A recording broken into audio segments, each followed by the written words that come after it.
À medida que a economia da Argentina se deteriora, os turistas de países vizinhos conseguem fazer a festa por lá.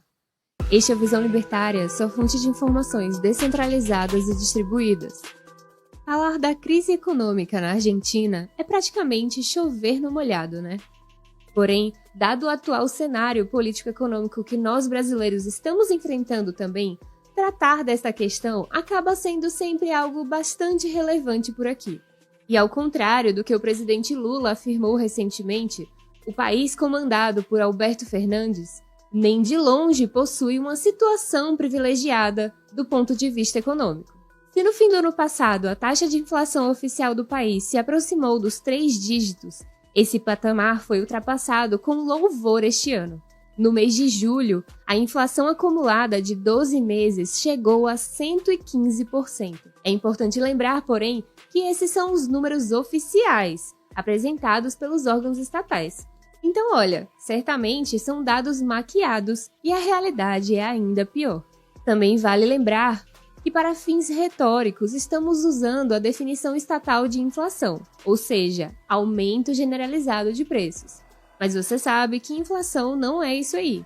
Inflação é o aumento da oferta monetária. Você se lembra quando, no contexto das eleições no ano passado, o Bolsonaro profetizou que a inflação mensal argentina seria superior ao índice anual brasileiro? Pois é, esse dia chegou. Atualmente, a taxa mensal de inflação na Argentina oscila entre 6% e 8%, praticamente o dobro do valor acumulado nos últimos 12 meses aqui no Brasil. Na prática, esses números implicam dizer que o argentino perde metade de seu poder de compra a cada ciclo de 12 meses. Novamente, segundo os números oficiais, possivelmente melhorados, como já citei. E o pior de tudo é que a expectativa do governo é de que esse cenário se mantenha pelos próximos 2 anos, com uma inflação acumulada de 3 dígitos em 2023 e em 2024. Bom, parece que eles estão sendo até otimistas, não é mesmo? Mas para piorar ainda mais a situação argentina, a moeda do país, o peso, perdeu 25% de seu valor frente ao dólar. Isso apenas este ano. Nos últimos 12 meses, a queda foi de mais de 50%. Naturalmente, esse é o valor do câmbio oficial, divulgado pelo governo, e que obviamente não reflete a realidade do país. No câmbio paralelo, que flutua de acordo com o mercado, a coisa é bem pior. Esse cenário, bastante desfavorável para os argentinos, tem criado, por outro lado, opções muito interessantes para os cidadãos de países vizinhos. Como as nações fronteiriças não passam por uma crise econômica tão profunda como a da Argentina, o poder aquisitivo de seus moradores tem subido bastante se comparado aos de nossos irmãos. Assim, é cada vez mais comum vermos tanto brasileiros quanto uruguaios e até mesmo paraguaios cruzando a fronteira para praticar o chamado turismo de supermercado. Trata-se de uma prática em que os indivíduos que moram nas cidades próximas da fronteira com a Argentina se deslocam poucos quilômetros para fazer compras com descontos consideráveis.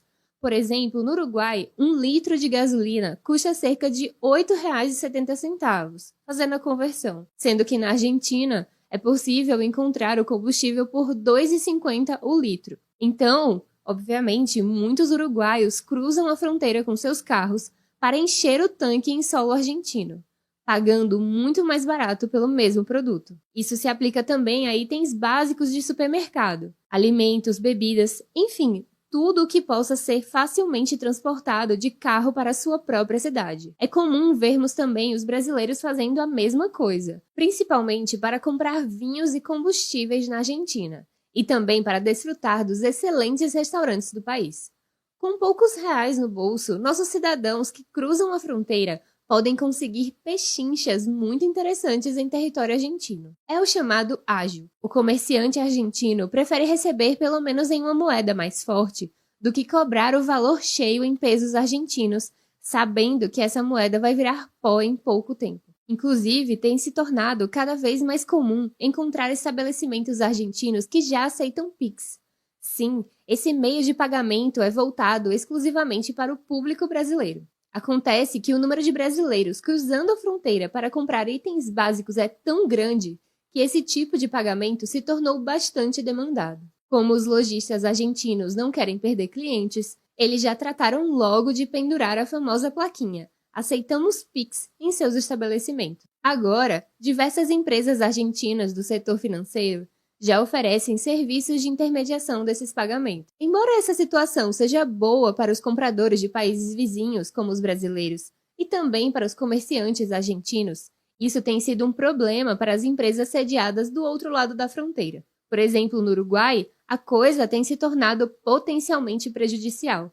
Conforme mais uruguaios atravessam a fronteira para comprar coisas do dia a dia, mais o movimento dos mercados uruguaios das cidades fronteiriças cai. Inúmeras empresas sediadas próximo à fronteira estão falindo e o desemprego na região tem crescido bastante. Contudo, como sempre acontece nesses casos, a culpa é do governo argentino. É claro que Alberto Fernandes e sua gente nunca vão assumir sua culpa no cartório. Eles sempre vão colocar a responsabilidade do caos econômico no país em outros entes por aí.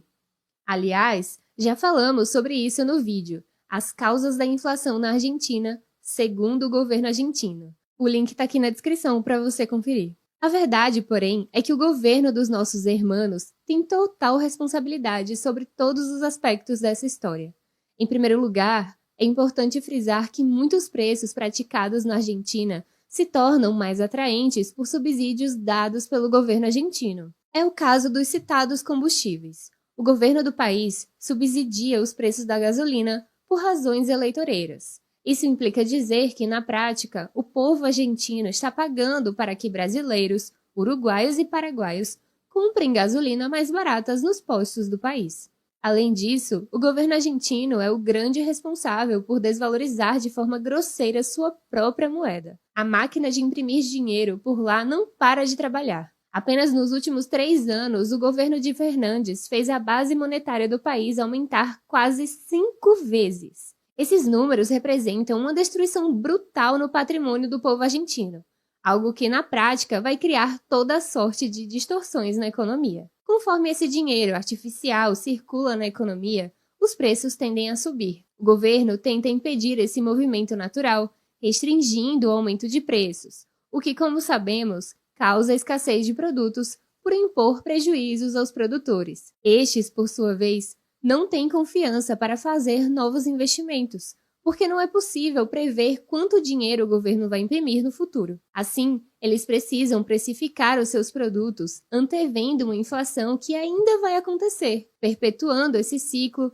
criando uma espiral viciosa que faz a economia como um todo ser prejudicada. Para resolver esse problema, Alberto Fernandes precisaria cortar o mal pela raiz, é claro. Ou seja, é preciso parar de imprimir dinheiro para que a economia se estabilize. Mas nenhum governo gosta de fazer isso. Afinal de contas, a farra da impressora começou quando os gastos estatais se tornaram grandes demais para serem custeados pelos impostos e pela dívida pública. Parar de imprimir dinheiro significa cortar na própria carne, demitir funcionários, privatizar estatais, acabar com ministérios e extinguir programas sociais. Infelizmente, como todo socialista gastador, Fernandes não quer recorrer a esses expedientes. Para ele, é mais conveniente empurrar os problemas com a barriga. Assim, a situação da Argentina só piora conforme os meses vão passando. E como a tragédia socialista sempre se espalha como uma praga, o desarranjo econômico argentino já ultrapassa as fronteiras do país, prejudicando comerciantes estabelecidos nos países vizinhos. Fica, portanto, a pergunta: quanto tempo vai passar até que a terra arrasada da economia dos hermanos seja recuperada? E será que ela ainda tem recuperação?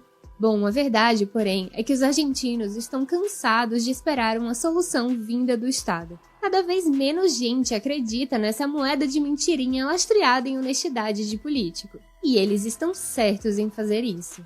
Vamos para um exemplo hipotético. O argentino que guardou 1.000 pesos em um cofre em janeiro de 2022 verá esse dinheiro ter seu valor reduzido a 115 pesos no começo de 2025. Isso, é claro, de acordo com os números maquiados pelo governo do país.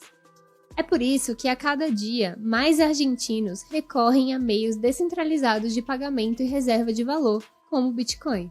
Para se ter um parâmetro, apenas este ano o Bitcoin valorizou 88% em relação ao peso argentino. Como comparação, o ganho dessa moeda digital frente ao nosso real foi de apenas 18%.